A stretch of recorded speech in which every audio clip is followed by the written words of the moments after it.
আসসালামু আলাইকুম ওয়া রাহমাতুল্লাহি ওয়া বারাকাতুহু। ওয়ালাইকুম আসসালাম রহমতুল্লাহ বারাকাতু। ভালো আছেন সবাই?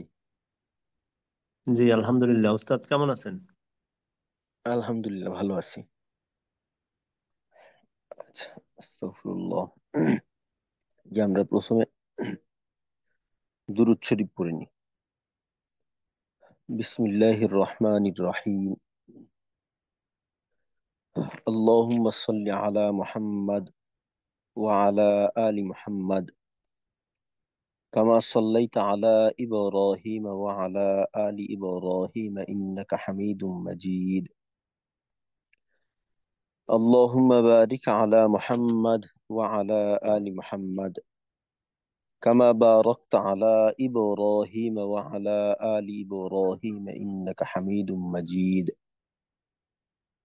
ربي زدني علما، ربي زدني علما، ربي زدني علما.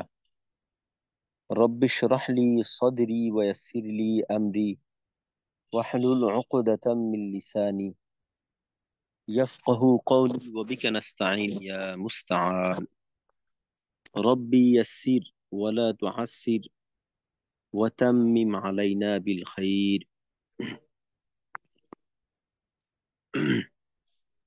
আলহামদুলিল্লাহ, আজকে আমাদের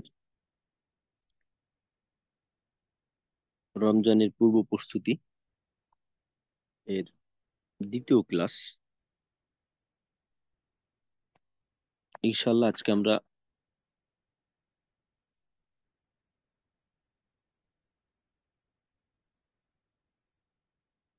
সবক শুরু করব। তো এর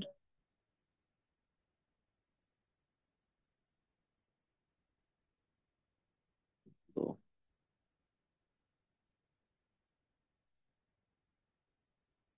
তো এখানে আমাদের সবক শুরুর আগে আমরা ইনশাল্লাহ রমজানে কোরআন তেলাওয়াতের ফজিলত এবং কোরআন তেলাওয়াতের আদব এটা সম্পর্কে একটু আলোচনা করে তারপর ইনশাল্লাহ আমরা হরফ মোরাক্কাব এবং মাখরাজ এগুলো নিয়ে একটু আলোচনা করব ইনশাল্লাহ। তো প্রথমে আমরা কোরআন তেলাওয়াতের ফজিলত এবং আদব এই বিষয়টা সম্পর্কে আমরা একটু জানার চেষ্টা করব।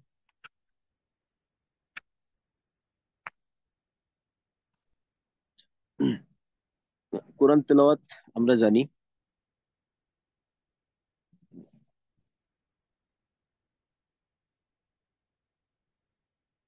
কোরআন তেলাওয়াত, তো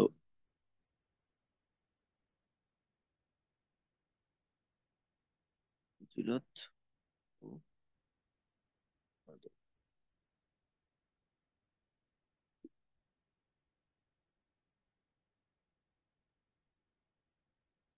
জি, আচ্ছা।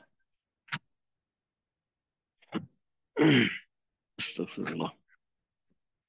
জি, তো কোরআন তেলাওয়াতের ফজিলতের কথা যদি বলা হয়, তো কোরআন তেলাওয়াত আমাদের জন্য অত্যন্ত গুরুত্বপূর্ণ এবং ফজিলতপূর্ণ একটা আমল।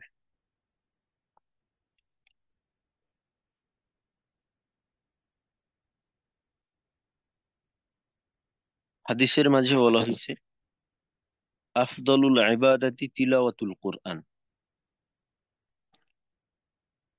কোরআনে কারিম তেলাওয়াতকে সর্ব উত্তম ইবাদত বলা হয়েছে। গতকালকেও আমরা কোরআন তেলাওয়াতের ফজিলত সম্পর্কে কিছুটা ধারণা পেলাম। তো আমরা গতকালকে জানতে পারছি যে কোরআন তেলাওয়াত এমন একটা আমল, এর সাথে রমজানও আছে। রমজান আর কোরআন একটা আরেকটার সাথে গভীরভাবে সম্পর্ক রাখে। যেহেতু কোরআনের সূচনা রমজান মাসে, আর বলা যাইতে পারে কোরআনের জন্ম আমাদের অবশ্য কোরআন এটা আমরা জানি যে লৌহ মাহফুজে আল্লাহ রাব্বুল আলামিন এটা সংরক্ষণ করে রেখেছিলেন। এটা এমন না যে কোরআনটা শুরুই হয়েছে এইখানে, বরঞ্চ এটা লৌহ মাহফুজে সংরক্ষিত ছিল। এখান থেকে আস্তে আস্তে হযরত জিবরাইল আমিনের মাধ্যমে হযরত মুহাম্মদ সাল্লাল্লাহু আলাইহি সাল্লামের কাছে ধীরে ধীরে অবতীর্ণ হয়েছে। তো যেহেতু দুইটা একটা আর একটার সাথে সম্পর্কিত, তো যখন এই দুইটা একসাথে মিলিত হবে তো এটার ফজিলত বরকত অনেক গুণে বেড়ে যাবে। তো শুরুতে আমরা জানলাম যে সর্বোত্তম ইবাদত হলো কোরআন তেলাওয়াত। এক হাদিসের মাঝে বলা আছে যে মান ক্বারা হারফান ফালাহু হাসানাতুন ওয়াল হাসানাতু বিআশরি আমসালিহা, যে কোরআনের একটা হরফ যদি কেউ তেলাওয়াত করে তাকে 10টা করে নেকি দেওয়া হবে। তো এটা কমপক্ষে 10টা, এর বেশি বৃদ্ধি পাবে। আর যদি এইটা রমজান মাসে হয় তখন তো এইটা অটোমেটিকলি বেড়ে যাবে। আমরা জানি যে আহ, রমজান মাসে যখন কোনো বান্দা কোনো নফল আমল করে তখন এইটাকে ফরজের পর্যায়ের প্রতিদান দেওয়া হয় এই আমলের বিনিময়ে। আর ফরজ আদায় করলে এটা 70 গুণ পর্যন্ত বৃদ্ধি করা হয়। আর কোরআন তো এমনিতেও সব সময়ের জন্যই ফজিলতপূর্ণ একটা আমল। তো এটা যখন রমজান মাসে হবে তো এটার ফজিলত আহ, আরো বৃদ্ধি পাবে, আরো অনেক গুণ।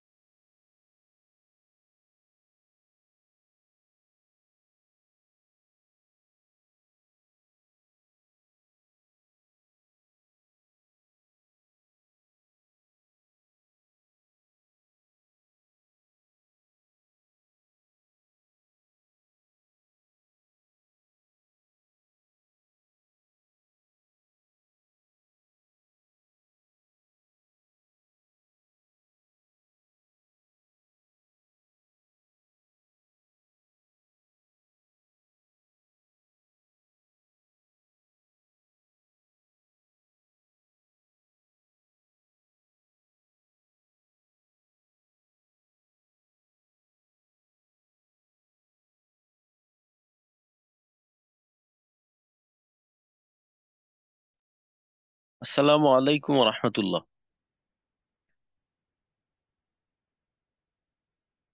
ওয়ালাইকুম আসসালাম। জি, শোনা যাচ্ছে এখন কথা? না, আমার লাইন ডিসকানেক্ট হয়ে গেছিল। জি, শোনা যাচ্ছে। তো বুঝলাম না, এমনিতেই কেমন লাইনটা থেকে বের হয়ে গেছিলাম ক্লাস থেকে। আচ্ছা, আমরা বলতেছিলাম যে কোরআন তেলাওয়াত এতটাই ফজিলতপূর্ণ একটা আমল যে এটা শুধু যে তেলাওয়াত করবে এর বরকত ফজিলত ওই ব্যক্তি পর্যন্ত সীমাবদ্ধ না, বরঞ্চ এটা যে স্থানে তেলাওয়াত করা হবে, যার সামনে তেলাওয়াত করা হবে, যে শুনবে, এটা সবার মাঝে এর বরকত ফজিলত এটা ছড়িয়ে দেবে। আর আমরা জানি যে কোরআন তেলাওয়াতের মাধ্যমে মানুষ প্রশান্তি অনুভব করে। আর একটা হলো, আপনি যতই মুসিবতে থাকেন না কেন, যদি কোরআনের অর্থের দিকে খেয়াল রেখে পড়া যায় দেখবেন যে আপনার এটা একটা কোরআনের মুজিজা বলা যায়। এটা অনেক পরীক্ষিত। একজন মানুষ খুব পেরেশান অস্থির কোনো বিষয়ে, তো সে কোরআন যদি তেলাওয়াত করে তো দেখবে যে ওইখানে এমন বিষয় পাওয়া যাবে যেটা কিনা তার ওই সমস্যার একটা সমাধান হয়ে দাঁড়ায়।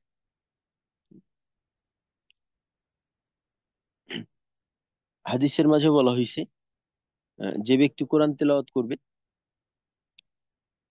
কোরআন তার পক্ষ নিয়ে আল্লাহ রাব্বুল আলামিনের কাছে সুপারিশ করবে। এমনকি এভাবেও আছে যে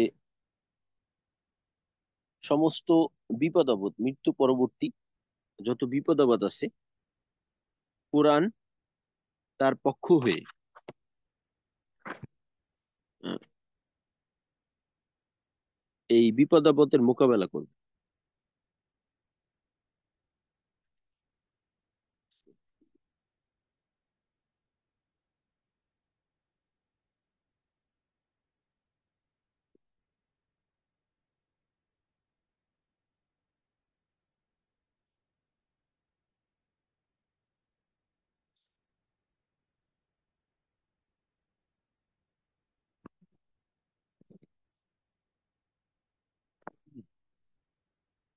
একটা হাদিসের মাঝে বলা হয়েছে যে আহলুল কুরআনি হুম আহলুল্লাহি ওয়া খাসাতু,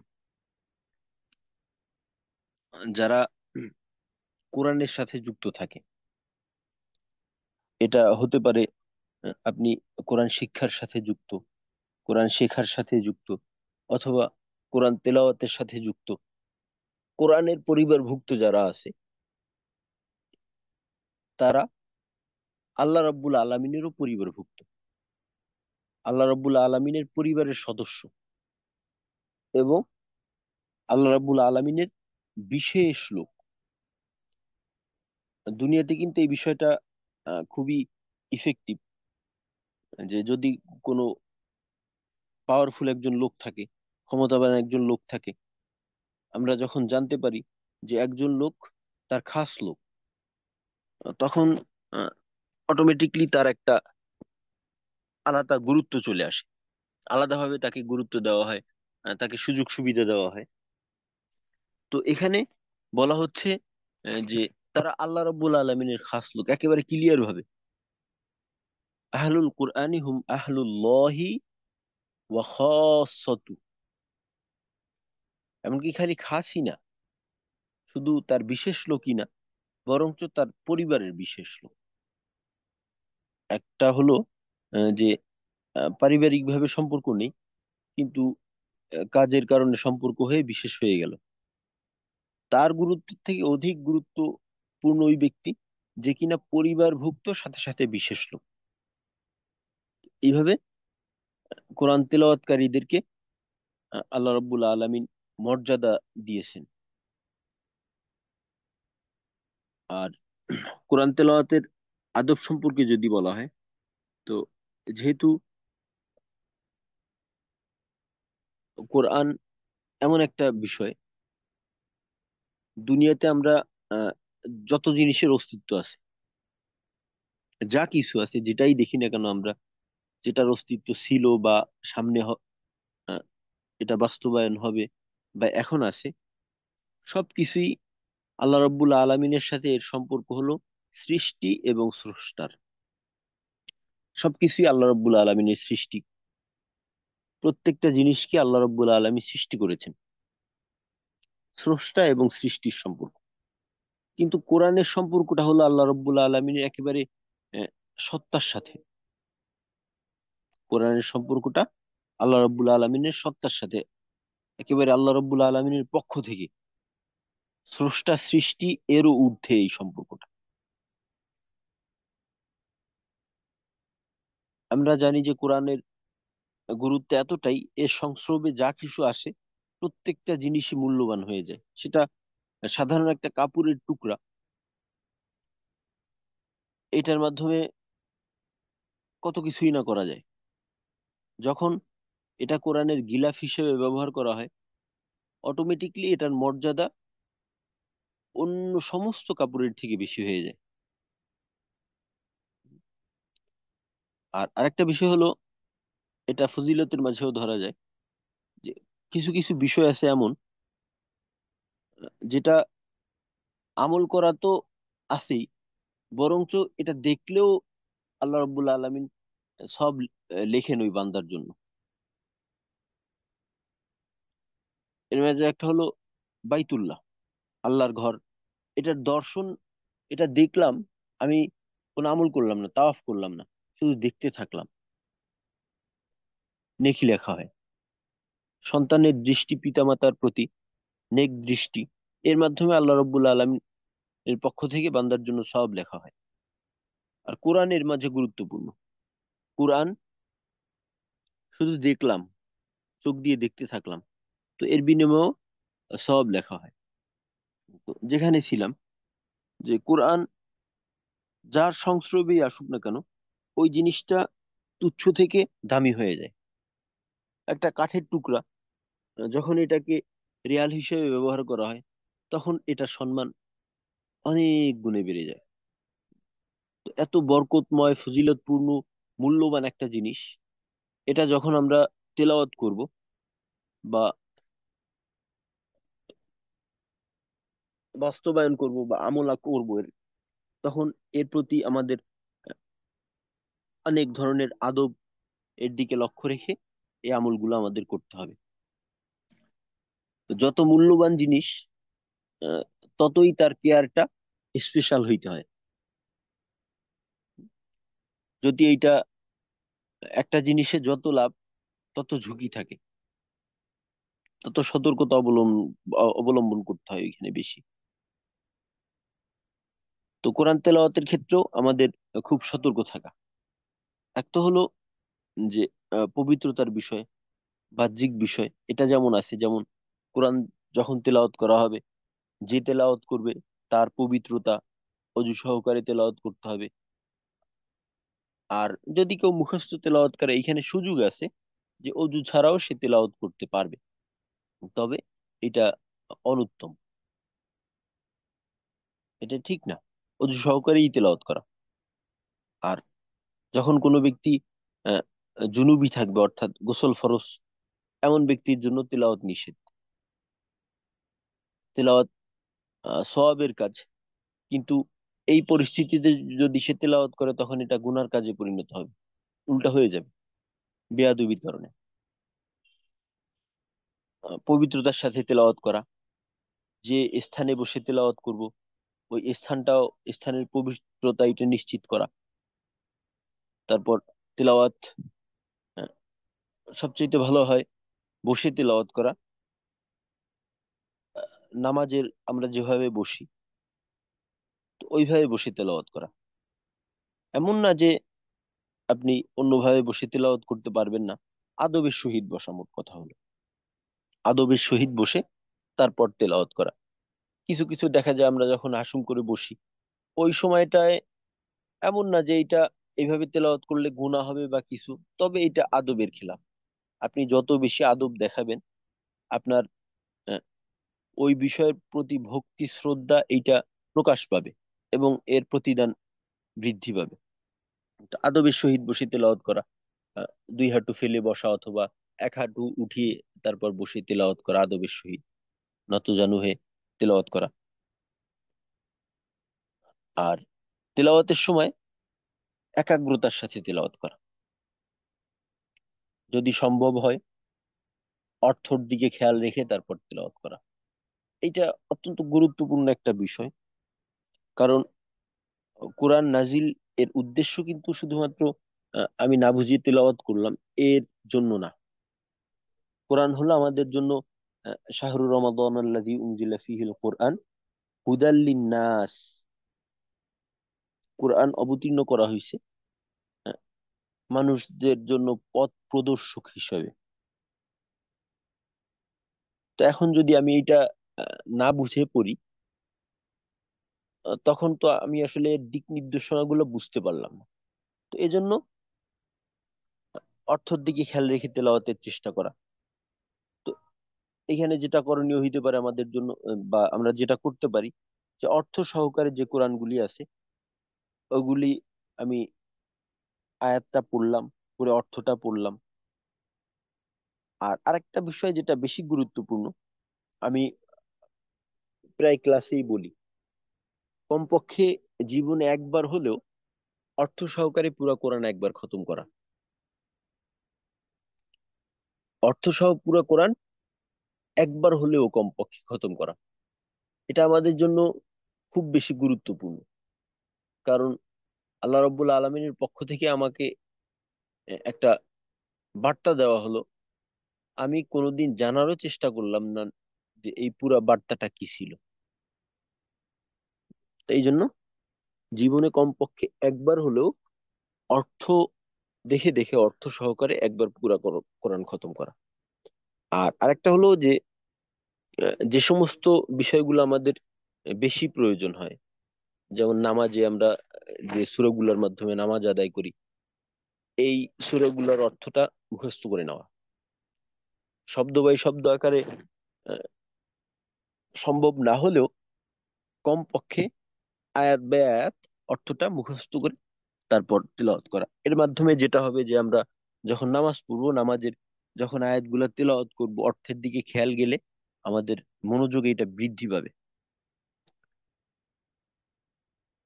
আর এখানে একটা হলো মনোযোগ বৃদ্ধি পায় এবং ওই বার্তাটা যখন আমার মাথায় থাকে তখন ওইখানে আহ, আবেগের একটা বহিঃপ্রকাশ হয়। যখন কোনো দিক নির্দেশনামূলক বিষয় থাকে তখন দেখা যায় যে মানসিকতা একরকম থাকে, যখন কোনো ভয়ের বিষয় থাকে তখন একরকম থাকে, যখন সুসংবাদের বিষয় থাকে তখন একরকম থাকে। তো এই কারণে অন্তত পক্ষে নামাজে আমরা যতটুক পড়ি এতটুকের অর্থ এটা জেনে নেওয়া আর কি। আর আরেকটা হলো যে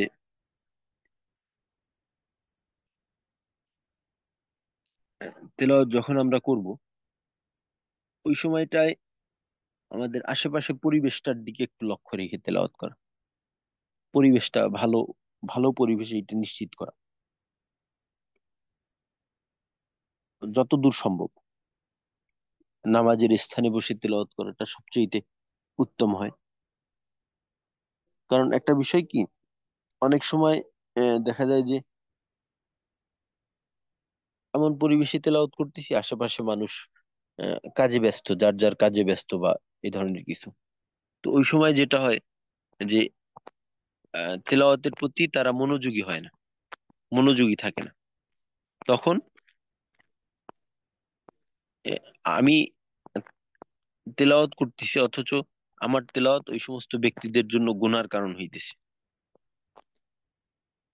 কোরআনের মাঝে বলা হয়েছে যে যখন কোরআন তেলাওয়াত করা হয় তখন আহ, যারা শুনতেছে তাদের জন্য একাগ্রতার সাথে এটা শোনা, অন্যথায় এটা গুনার কারণ হবে। হুম? আর তেলাওয়াতের সময় আমাদের মানসিক অবস্থাটা যেমন থাকা, যে তেলাওয়াতের যে ফজিলত গুলো আছে এগুলা মাথায় রেখে তেলাওয়াত করা। প্রথমত যেমন কোরআন তেলাওয়াত করলে দিলের জং দূর হয় এবং দিল পরিষ্কার হয়। তো যখন আমরা তেলাওয়াত করব তো এই বিষয়গুলো মাথায় রাখা, যে আমি কেন তেলাওয়াত করতেছি।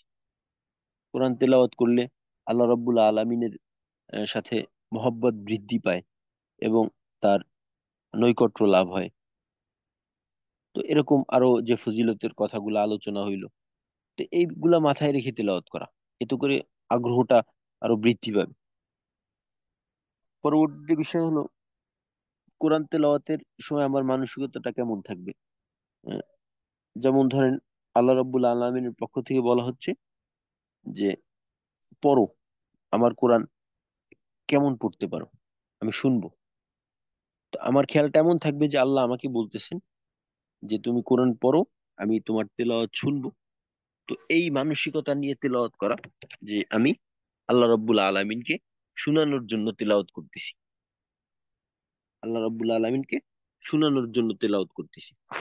অনেক সময় এমন হয় উম, যে আসলে তেলাওয়াতটা এই মানসিকতায় হয় না। তো এইভাবে মানসিকতা নিয়ে তেলাওয়াত করা আর কি।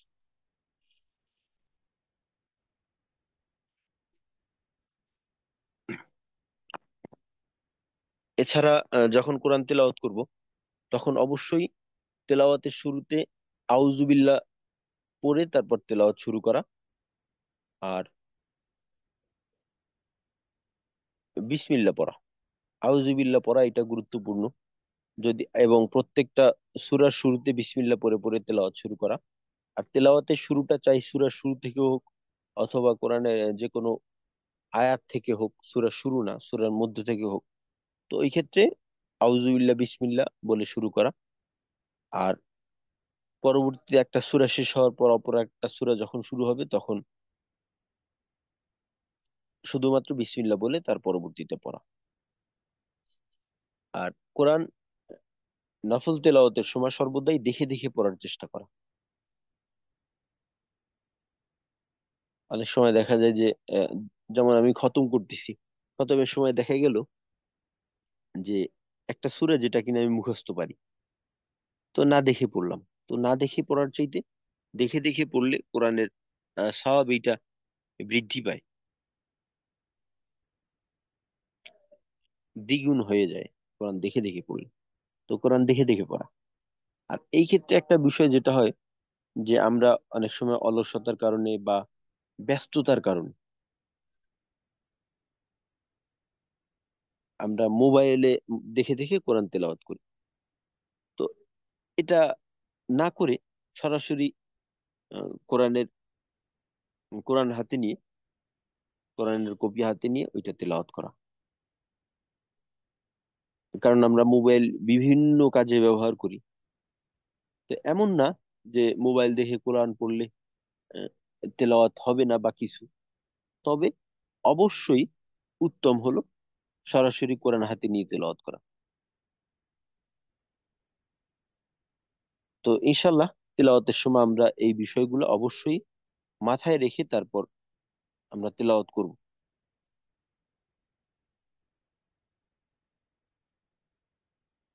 তো এখন ইনশাল্লাহ আমরা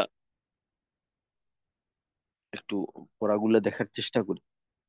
তো গতকালকে বলছিলাম যে আমরা শুরু থেকেই শুরু করব ইনশাল্লাহ। শুরুর দিকে একটু সময় কম দিয়ে হলেও কোনোটাই বাদ দেব না। তো আজকে আমরা তিনটা বিষয় সম্পর্কে আলোচনা করব। একটা হলো হরফের নাম, মুরাক্কাব। এই দুইটা বিষয় আশা করি আমাদের কারোরই ওইভাবে প্রয়োজন হবে না। আর তৃতীয় বিষয়টা হলো মাখরাজ। আর প্রয়োজন একেবারেই যে নেই তা না। হরফের নাম যদি সহি শুদ্ধ থাকে,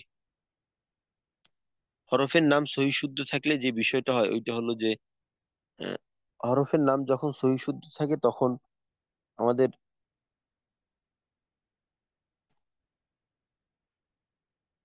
হরফের উচ্চারণটাও এইখানে আংশিক হয়ে যায়।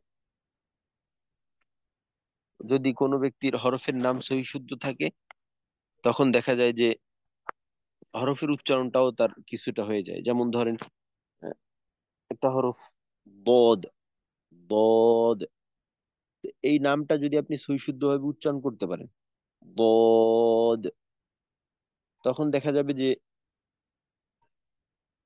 আমাদের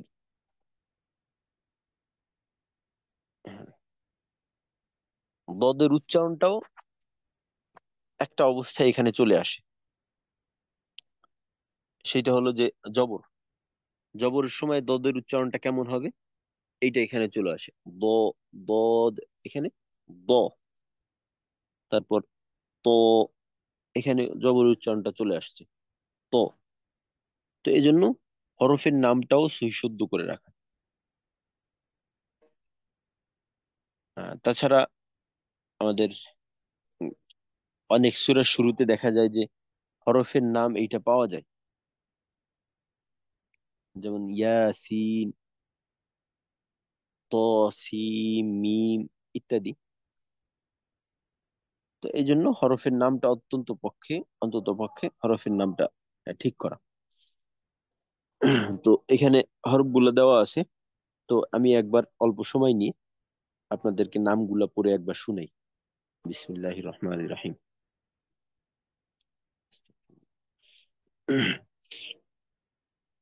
আর আরেকটা বিষয় আমরা হয়তো অনেকে জানি যে যখন তেলাওয়াতের মাঝে আমরা হরফের নাম পড়বো ওই সময়টায় কিন্তু হরফের নামের মাঝে দেখা যায় কোনো কোনো হরফের নামের মাঝে টান থাকে, কোনো কোনো হরফের নামের মাঝে একটু তাড়াতাড়ি পড়তে হয়, কোনো কোনো হরফ একটু দীর্ঘ টানতে হয়, একটু কম টানতে হয়।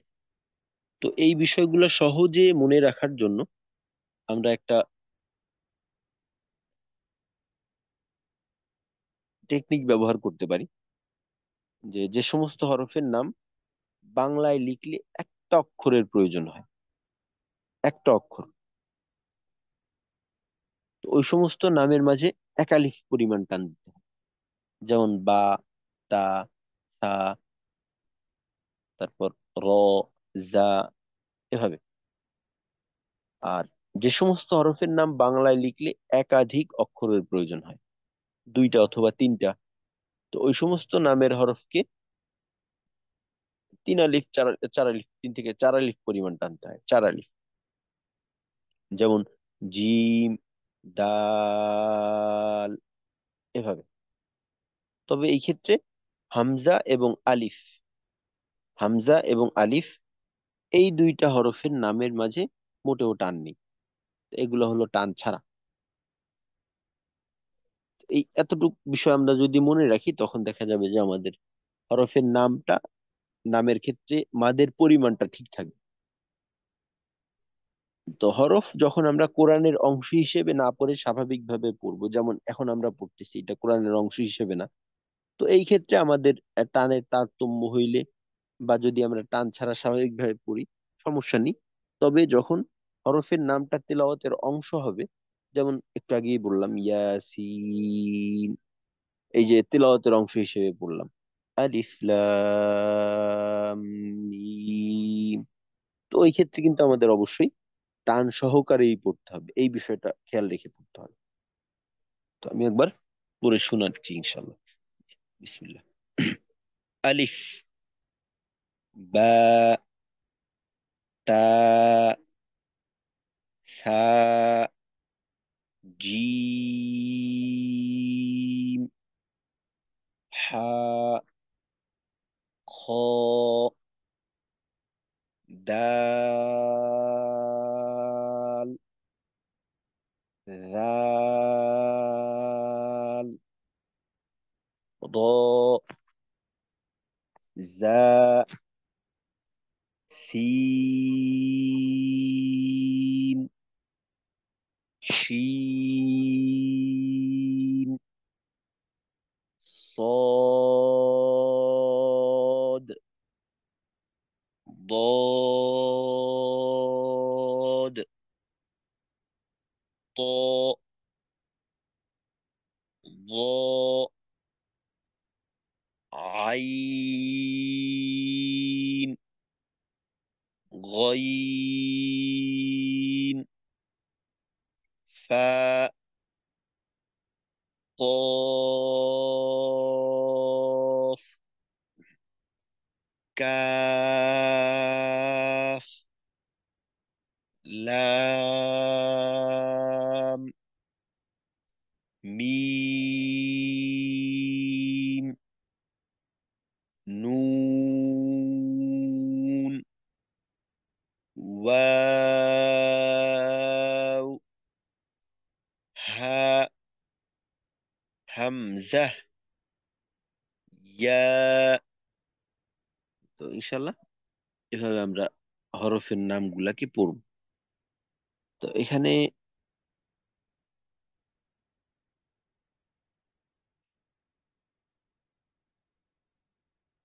একটা বিষয় হলো যে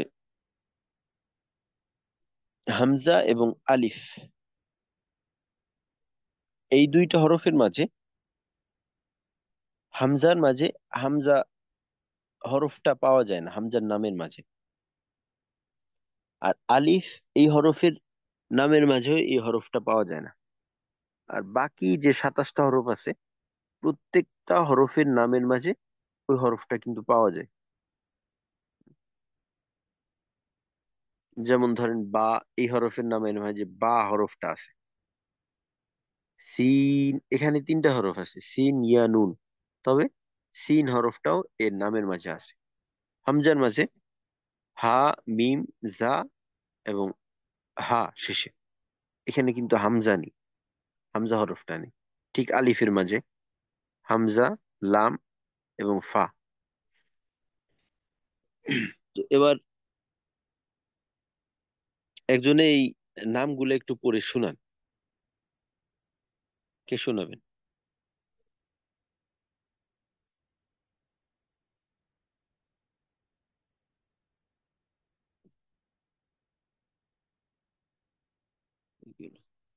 আসসালামু আলাইকুম উস্তাদ। ওয়ালাইকুম আসসালাম রহমতুল্লাহ। আমি মাহফুজুল আলম। জি মাহফুজ ভাই। আলিফ, বা, তা, সা, জিম, হা, খ, দাল, জাল, র, জা, সিন, আচ্ছা শিন। মাহমুদ ভাই, জি। এই দীর্ঘ যে টানগুলো আছে ওইগুলাকে আরেকটু সময় দিতে পারলে ভালো হয় আর কি। আচ্ছা যেমন সিন, এই পরিমাণটা একটু সামঞ্জস্যপূর্ণ রাখা, চার আর লিপের সমান রাখা। আচ্ছা। সিন, শিন, صاد، صاد، ط، আচ্ছা মাহমুদ ভাই, সদ এবং দদ এই দুইটা শুনতে পারিনি ঠিক মতো, আর একবার। صاد، ضاد। আচ্ছা, এই সদ এবং দদের শেষে কিন্তু একটা কলকলা আছে, একটা ধাক্কা আছে। ওই ধাক্কাটাকে আর একটু স্পষ্ট রাখা। যেমন ধরেন সদ, দ, এই প্রতিধ্বনিটা আরেকটু জোরালো করা।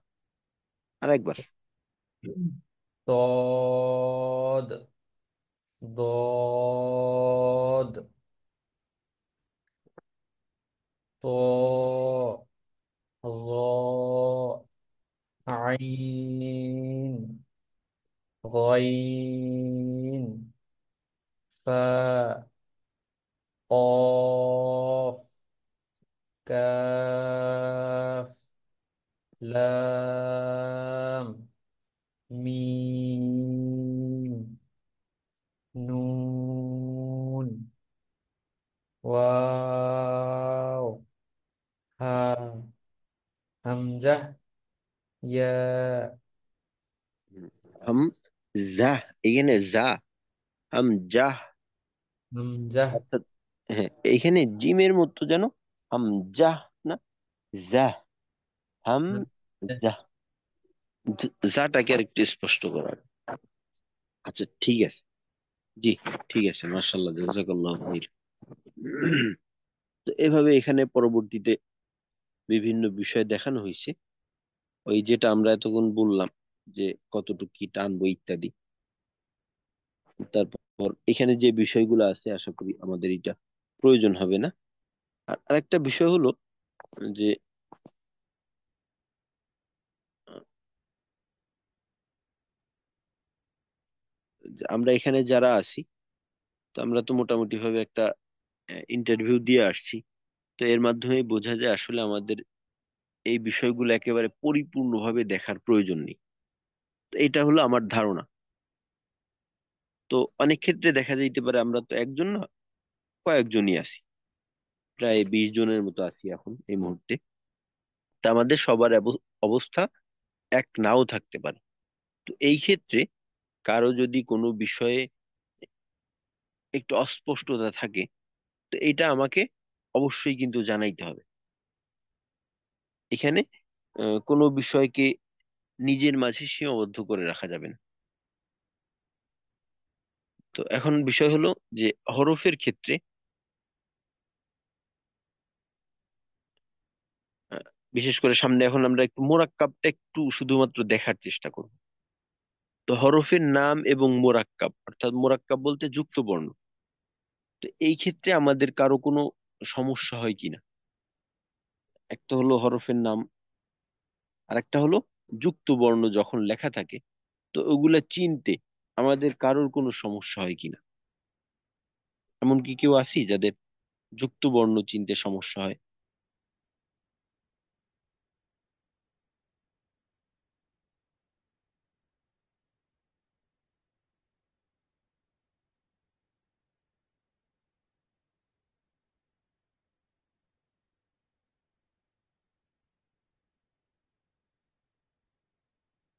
আল্লাহ।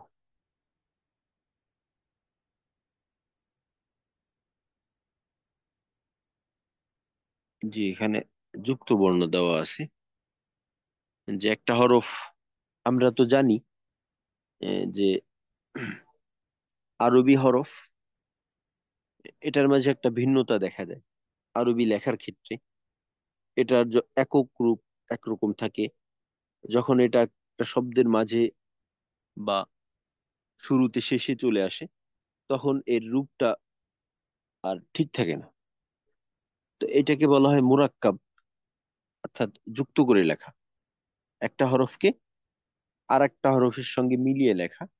এটাকে বলা হয় আরবিতে মুরাক্কাব। আর মুরাক্কাবের ক্ষেত্রে, যুক্ত থাকার ক্ষেত্রে, হরফের শুরুর যে অংশটা, হরফের একক রূপের শুরুর অংশটা খুব গুরুত্বপূর্ণ। ওই ক্ষেত্রে দেখা যায় যে শুরুর অংশটা যুক্ত বর্ণের ক্ষেত্রে এর একটা ভূমিকা থাকে। তো মোরাক্কাবের ক্ষেত্রে যুক্ত বর্ণ চেনার ক্ষেত্রে আমাদের কারো কোনো সমস্যা হয় কিনা?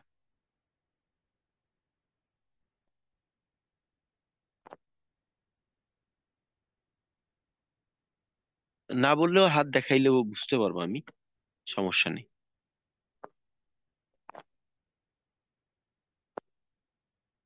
আল্লাহ।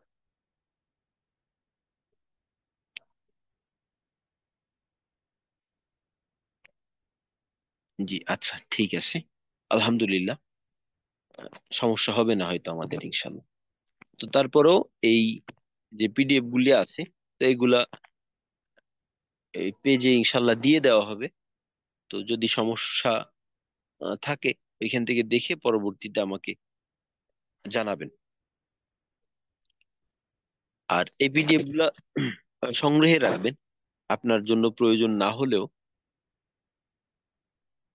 আপনি যদি কখনো কাউকে কিছু শিখাইতে চান, তো ওই ক্ষেত্রে আমাদের প্রয়োজন হবে, আশা করি, ইনশাল্লাহ। আচ্ছা, ঠিক আছে। তো আমরা তাহলে আমাদের পরবর্তী বিষয়টা দেখার চেষ্টা করব। তো আজকে আমাদের আহ, মাখরাজ নিয়ে কিছুটা আলোচনা আছে। তো ইনশাল্লাহ আমরা এখন মাখরাজের বিষয়টা একটু জানার চেষ্টা করি। তো মাখরাজ সম্পর্কে আমাদের কম বেশি ধারণা আছে। তবে আমাদের সমস্যা যেটা দেখা যায় অনেক সময়, ওইটা হলো মাখরাজের বাস্তবায়নে কিন্তু সমস্যা হয়। মাখরাজ জানি, নিয়ম কানুন জানা আছে, কিন্তু বাস্তবায়নে সমস্যা।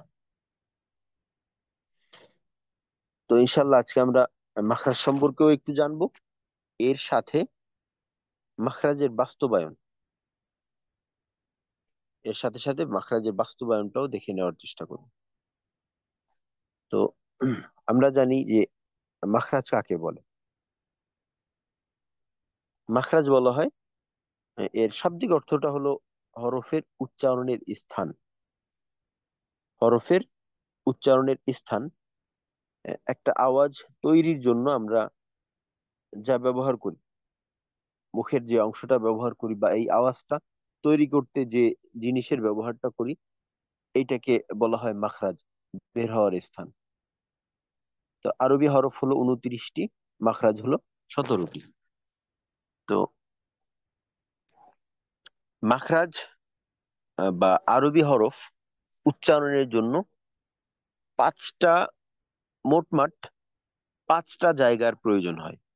পাঁচটা জায়গার যে কোনো একটা জায়গার প্রয়োজন হয় প্রত্যেকটা হরফের উচ্চারণের জন্য। এটাকে বলা হয় মাখরাজে আহ, খাস, আম্মা।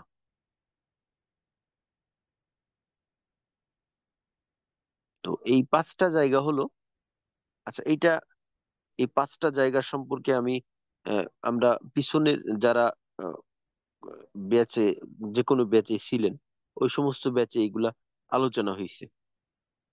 আপনাদের মধ্যে থেকে একজন যদি আমাকে বলতেন যে এই পাঁচটা জায়গা কি কি, কারো খেয়াল থাকলে বলেন, আপনাদের থেকেই শুনি। যেহেতু আমাদের এই ক্লাসটা হলো একটা মুজাকারার মতো আর কি, আলোচনা, পিছনের বিষয়গুলা একটু আলোচনা করা। যে আরবি হরফ উচ্চারণের জন্য প্রত্যেকটা হরফের তো নিজস্ব একটা মাখরাজ আছে। তবে এই মাখরাজকে পাঁচ ভাগে ভাগ করা যায়, বা পাঁচটা অংশ এর সাথে যুক্ত। খেয়াল আছে কারো?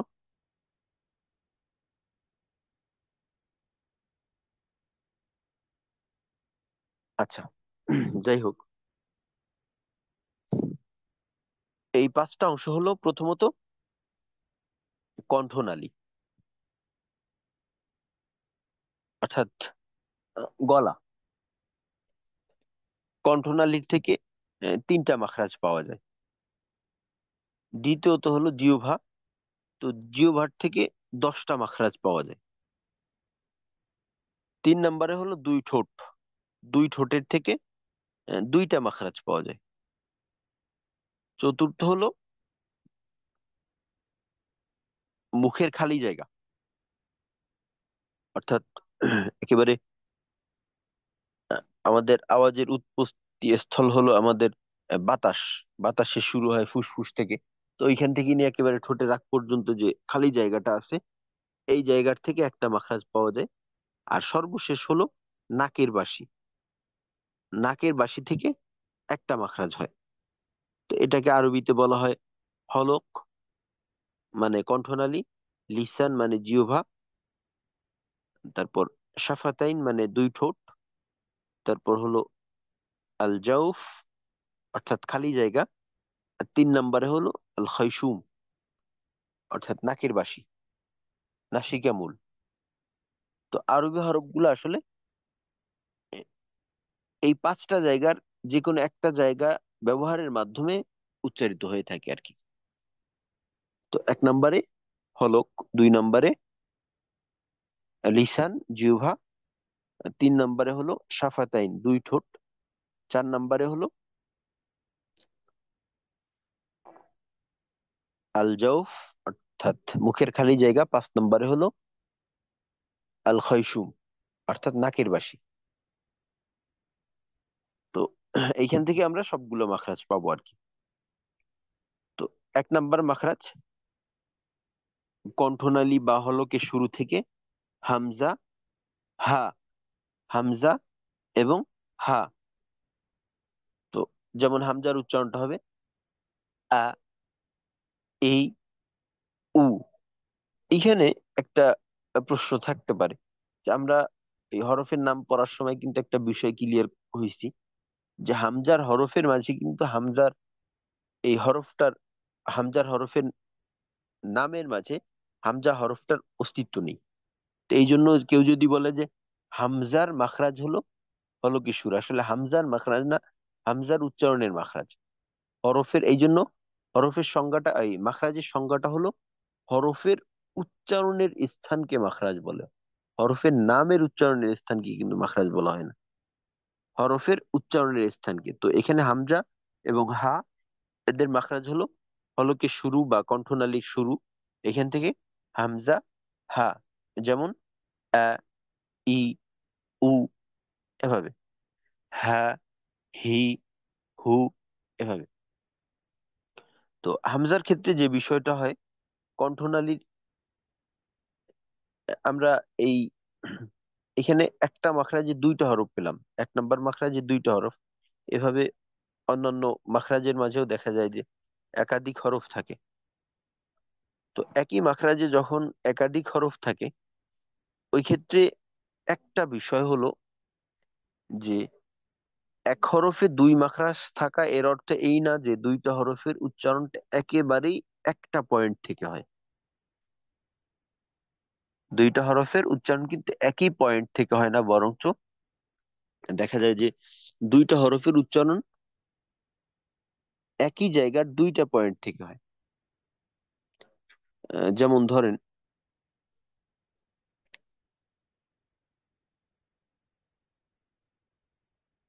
এইটা ধরেন আমাদের কণ্ঠনালী, তো এটাকে কিন্তু আমরা 3 ভাগে বিভক্ত করছি, হলকের শুরু, হলকের মধ্যখান, হলকের শেষ।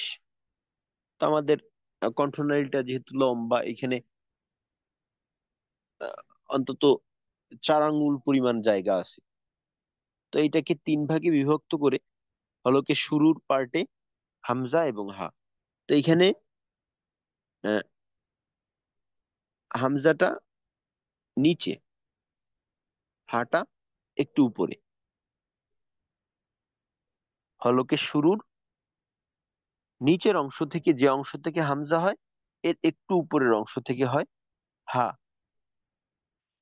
তো এটা অনেক সময় যারা দেখা যায় যে একটু গভীর মনোযোগের সাথে কোনো কিছু করে, তো তাদের কাছে অনেক সময় এই বিষয়টা একটু বিড়ম্বনার কারণ হয়ে যায় যে একই মাখরাজে পড়লাম,